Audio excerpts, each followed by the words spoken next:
Goodness!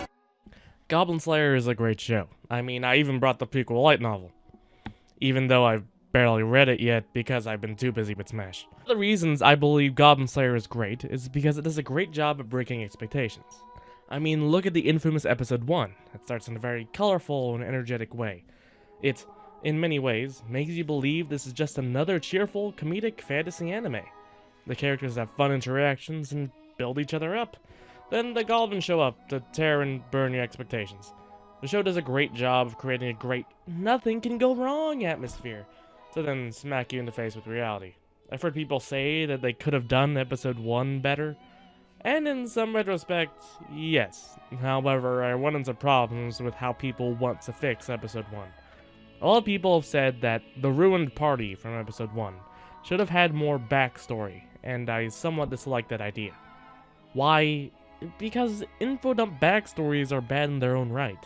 Infodumps are lazy and boring, and this way we get to spend more screen time on Goblin Slayer and company.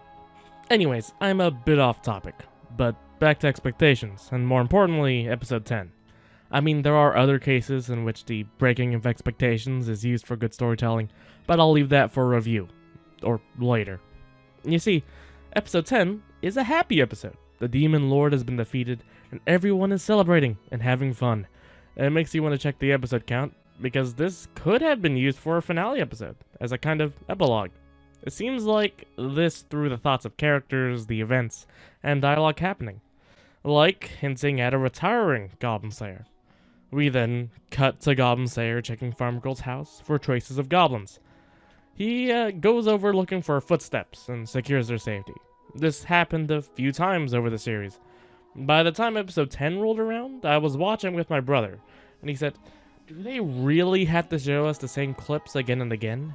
Many people who have watched up to this point may have had the same reaction, because it seemed like they're being lazy. It seemed like they're reusing old clips and showing us this to pad out screen time. But if you kept watching the episode, this is clearly not the case, because as Goblin Slayer checks behind that last bush, he sees footsteps. A lot of them. This is a great reveal for so many reasons.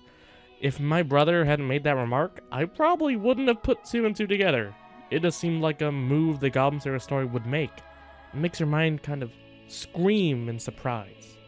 Because whether it breaks expectations through repetition of seeing the same thing over and over again, but then, at the very end, adding a little twist to change what you've seen, or whether it be through just making a happy moment and then breaking it down, Goblin Slayer has done a lot of things to break what you think is going to happen, or surprise you or shock you in some way.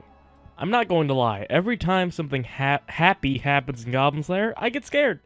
Because honestly, I feel like the next second a meteor is going to crash on everyone, or someone's going to die. The use of this breaking of expectations is one of the reasons I love Goblin Slayer, and it's something they do a lot. If you hadn't noticed, maybe go back and rewatch the series. You'll find it happening quite a few times. And I think you might, going into Goblin Slayer with that mindset, you might find some other things that you may have thought were lazy that are actually just used for storytelling. Anyways, Goblin Slayer is great. Go watch it.